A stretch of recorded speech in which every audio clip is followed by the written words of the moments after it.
And now it's my pleasure to introduce ASLO President Linda Duguay.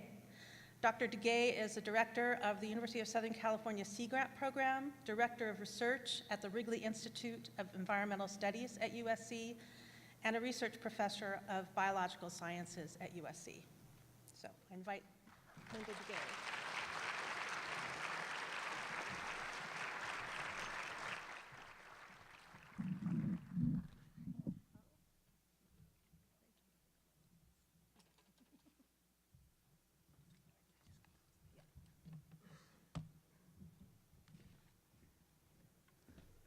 Well, thank you, Kathleen, for your introduction, and thank you for this beautiful lei that you've just put on me. I really appreciate it. It's absolutely gorgeous.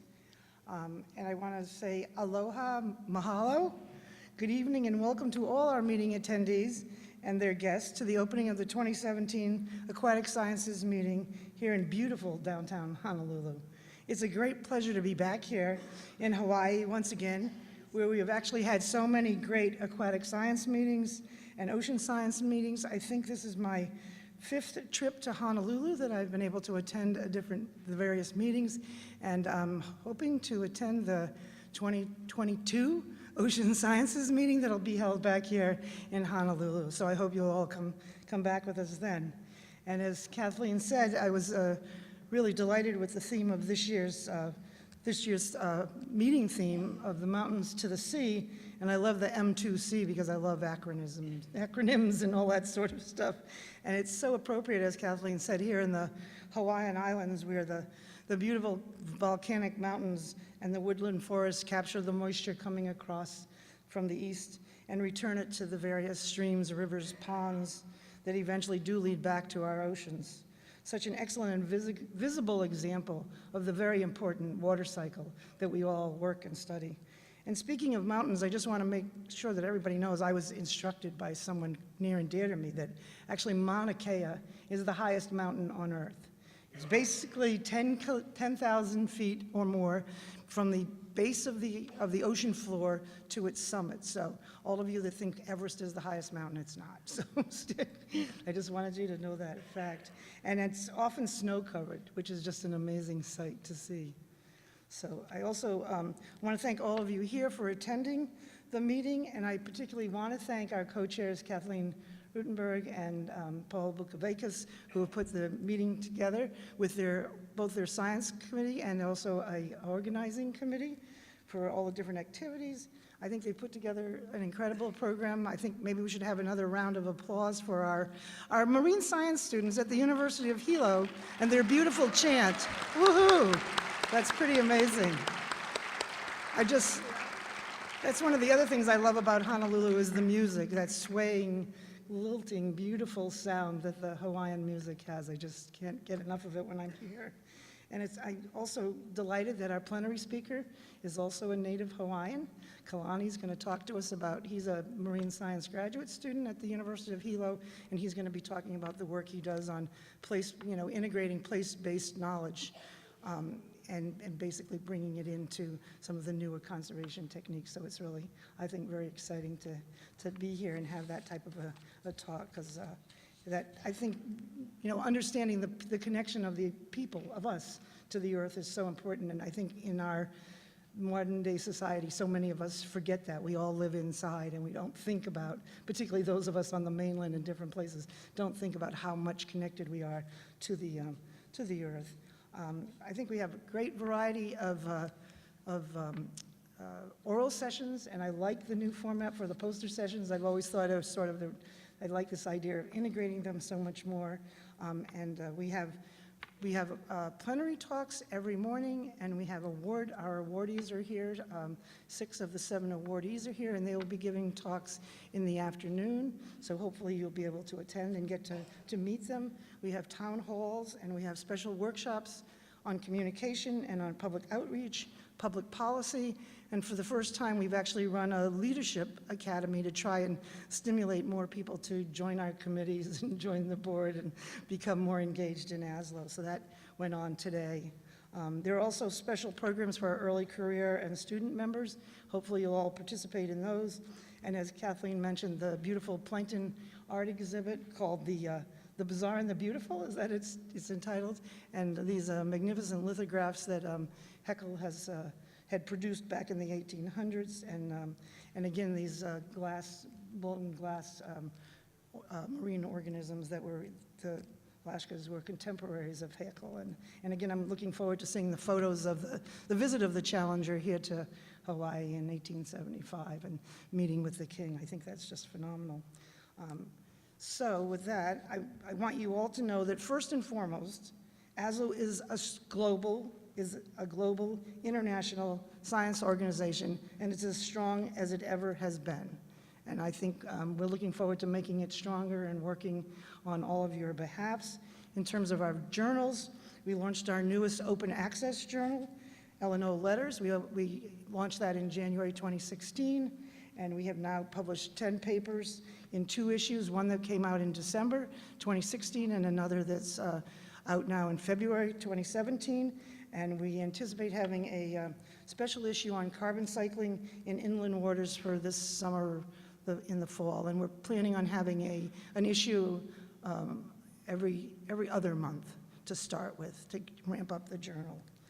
ASLO, our flagship journal, and ASLO Methods both have increased submissions, and all is working very smoothly now through our partnership with Wiley.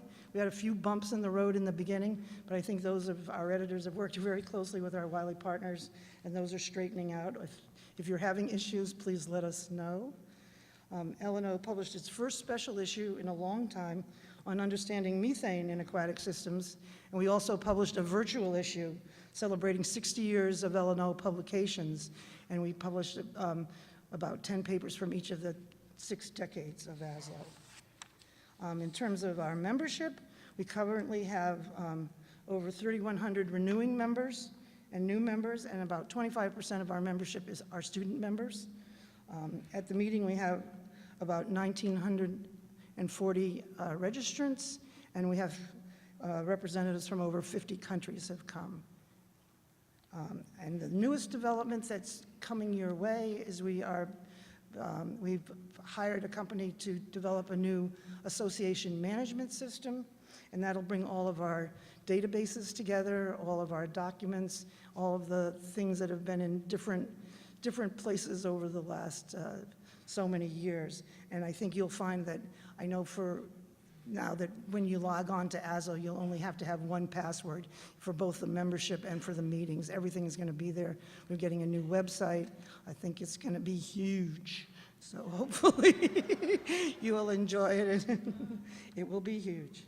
And if you want to hear more about the state of ASLO 2.0, which my colleague Jim Ulster coined a few years back, please come to the ASLO members business meeting, which will be held here in the Kalakala Ballroom tomorrow night from 7:30 to 8:30. Have some exciting presentations from our secretary and our treasurer and all that, and other members. So please, our executive director. So please come. It's going to be very exciting, and it's going to take place right after we honor our new group of fellows, and that will start at 6:30 in the same room up here in Kalakala.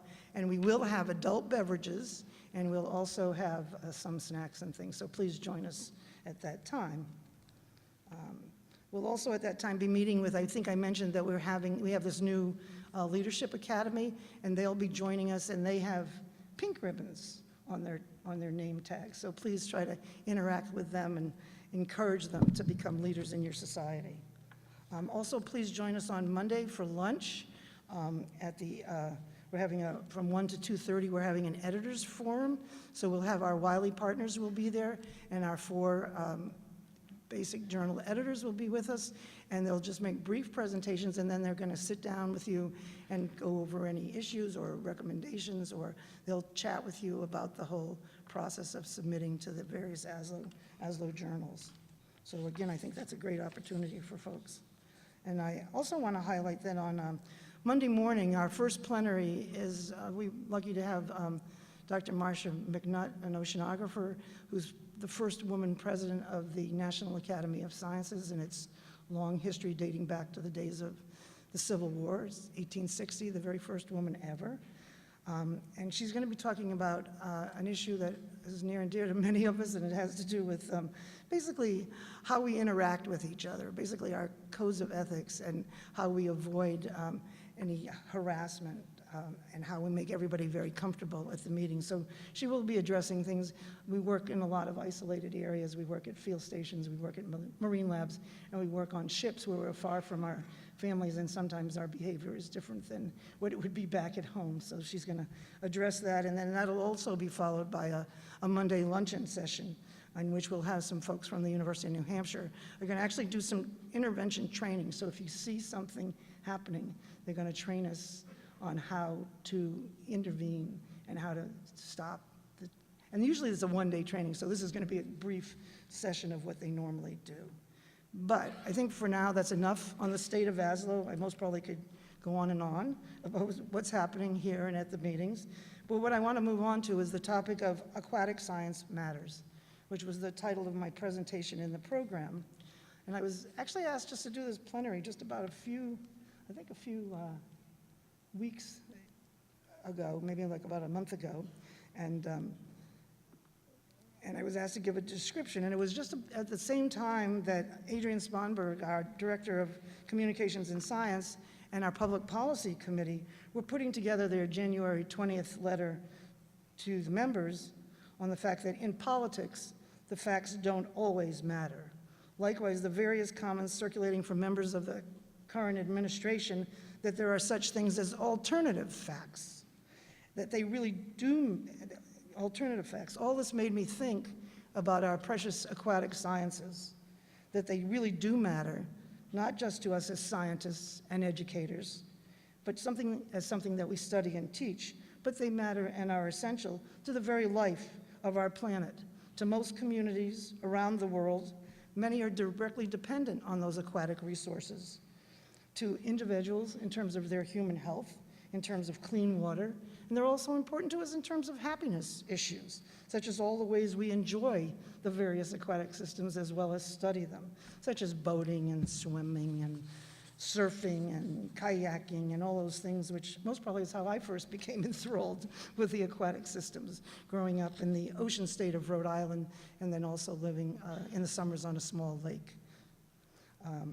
There's been a recently rediscovered essay by Winston Churchill. It dates back to, it was in the New York Times, it dates back to 1939, and he was pondering at that time, which seems amazing, the essentials of life in the universe. And it struck him, and he pointed out that the key role of water is important to life as we know it. Without water, as we know, NASA's always searching for water. They've started to search for other things, but water is the key issue. So. And in our society, ASLO was first founded in 1936, so it goes back to that same time that Churchill was doing his pondering. So, as some of you know, not all, I originally hailed from the East Coast, but now I'm from Southern California, Los Angeles, in fact, if you can imagine that, to be specific. And it's certainly a place that makes you think, well aware of the challenges and issues around the continuum of the watery world, from the amazingly beautiful snow-covered mountains in the Sierras, from which fresh water washes down through the streams and rivers, and through, unfortunately, very few wetlands. I think California has something like 10% of its original wetlands are all that are left. So we have very few wetlands, but rather that water just goes directly into our ocean. And for the last 5 or 6 years, we've not had enough fresh water. We've been in a terrible drought, I'm sure the news reaches you, with many declining or dried up lake beds, drastic water rationing. The lab that I'm involved with on Santa Catalina Island, we're actually in a 3rd stage reduction. We were only allowed to use 25 gallons of water per person. The average use across the country is 75 to 100 gallons, so it's been a really challenge for us. However, as you also heard this year, although it's very hard to believe, we now have too much water. So the same reservoirs, lakes, streams, and rivers are now filled to capacity and overflowing their banks, threatening the human populations that have grown up around them. With the destructions of homes and businesses, I think 200,000 people were evacuated from one of the dams up in Northern California. And heavy rainfall likewise brings stormwater runoff filled with the bits and pieces of the 30 million people that live in the LA basin, and is also heavily concretized and urbanized, and that water, that stormwater, filled with chemicals and various kinds of debris, reaches the ocean directly and litters the beaches. If you've ever been in LA when there's a rainstorm and been down to any of the beaches, they're just covered with plastics and things. It's quite horrible. So in my sense, aquatic science does matter, and it matters very much. As I said, not just to us, but to everyone on the planet. And I do think we need to be more proactive and communicate how important the aquatic sciences are to our local, our state and national leaders, particularly in these times when some of our leaders, particularly here in the US, seem not very interested in science or the environment at all. Rather than us being anxious, uncertain, or even fearful about the future of our sciences, I think ASLO can represent a collective voice, and we can use it to promote our important scientific work at understanding how our aquatic systems work and all of the interconnections of the water cycle. We are, in fact, an international organization with a global reach. And again, ASLO and other organizations have communicated their concerns on alternative facts and travel bans on other nations. The aquatic world has no fixed national boundaries. We should be free to roam across and study it everywhere that we can collaboratively. This is very important. A number of science organizations and individual scientists are becoming energized and engaged and addressing the facts, not the alternative facts, about our changing climate and the actual need for environmental regulation to protect the Earth systems and indeed human health. I think the data is in, the facts are in. Don't need any more Flint, Michigans with lead-contaminated water poisoning our populations. We don't need any more Hinkley, Californias with hexavalent chromium contaminating the groundwater, or back in the 70s, home sites built over toxic waste dumps like Love Canal in New York. We cannot go backwards with regards to our clean water and our clean air. We cannot let that be. So many science organizations are writing letters to their members to reassure them that their voices will be heard. They're also writing letters to Congress and to the administration on the importance of a strong science base and strong STEM education programs for the advancement of not just science, but pointing out to the public and the government leaders how science, information, and good environmental stewardship is important to both advance businesses and the economy. I think we need to sort of engage some of these folks. It's more important than ever that we as individuals are better able to communicate our science to the public and to our elected officials. We should be open to reaching out to our local communities and school groups about the aquatic systems. We work on these and we know more about them than most other people in the towns and the places that we live. So we should reach out to them. And I know Mike Pace, when we were talking about these issues, he sort of suggested, Mike's our president-elect, has suggested that perhaps we need a day of local engagement where ASLO members actually everywhere get out in their communities and make efforts to communicate with our fellow citizens. Maybe a local aquatic or water day or something along those lines. There is actually an Oceans Day, an Oceans Week that's held in June each year to communicate mostly with the Congress and with the administration. So perhaps we should also think about somehow joining in on that and making it a big watery week. But as I say, we are engaged in this whole endeavor. Our Director of Communication and Science, Adrian Sponberg, has been working to help everybody increase their communication. She's been working with Randy Olson and John Sharp and Randy's colleagues in Hollywood to provide some special communication and outreach training for our members. They've hosted programs at our meetings since 2008. At this meeting, we actually have 3 communication workshops entitled ASLO Meets Hollywood at the Aquatic Sciences meeting, and 2 of those workshops took place today, and they were well oversubscribed. We didn't have enough spots for all the people that wanted to be involved in them. Then on Tuesday, there's a lunch session from 1 to 2:30 on how to communicate with interdisciplinary groups. And finally, Thursday evening, there's a video session on where you can bring any videos that you've had, and they'll be critiqued by a panel. So there's also a great list of communication resources products on that communications page in the meetings book, so check that out. I also know that many of your universities have developed, I know ours has both formal and informal programs to help you better communicate your science to your peers as well as to the public and government officials. And you should, when possible, take the opportunity to participate in these programs. And in addition to providing opportunities to improve communication skills, Adrian has also worked with the ASLO Policy Committee to keep the ASLO board and its members appraised of various policy issues that might impact our members. And they are expecting a very, very busy year responding to potential actions by the current administration. As I said, you've already had 2 letters, one in January and one in February. The first one stated that the facts matter, and the other a few weeks ago was about the travel ban that was imposed. And actually one of our board members, who's a German citizen and normally could get an expedited visa, was unable to travel here to join us at the meeting because he had visited Iran in January. That set him on some special list, and he's been unable to come. They would not expedite a visa for him despite writing to him, so that was very unfortunate. So I think we have to stand up for our colleagues. We have also signed on to letters on various policy issues with other groups. We signed a letter that was initiated by AAAS in January entitled Multi-Society Letter on Immigration, again addressing the travel ban, and over 52 other science organizations joined in.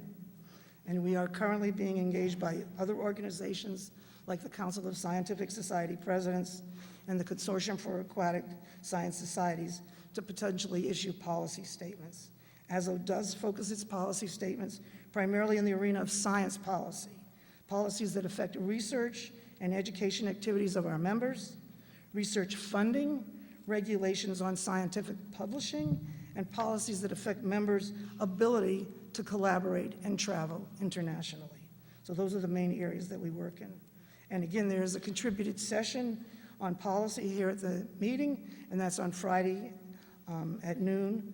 It's called Crossing the Science Policy Bridge, Success and Challenges, Informing Policy and Management Decisions. It looks pretty good, so actually it looks great, and if you're still here on Friday, maybe it's something you want to possibly attend. The Policy Committee also hosted sessions back in 2016 at both Ocean Sciences meeting in New Orleans and the Aquatic Science meeting in Santa Fe. Several policy-related articles will be appearing in the bulletin this year, including one entitled All Hands on Deck, Engaging in Science Policy and the New Political Climate. ASLO also has established a relatively new paid science communication fellowship program for graduate students and even advanced undergraduate students, and I think we actually the board just approved hosting an additional one, so we'll have a couple. There are a lot of ways for you to get involved, not just for students and even young faculty get involved with policy issues. AAAS and AIBS, also the NOAA Sea Grant programs, all have fellowship programs that will actually pay you to go and spend a year in DC working with legislative and the executive branch of the government. So it's a good way to see it firsthand. And some of the Sea Grant programs have actually started to have state fellowship programs for their students, again, to be engaged at the state level. I know in California, we actually place something like 22 fellows into state agencies in Sacramento and around the state. So there are a lot of ways for you folks to become involved. And I do think we're definitely seeing a shift in how science is viewed by this administration, and I think we all need to be engaged.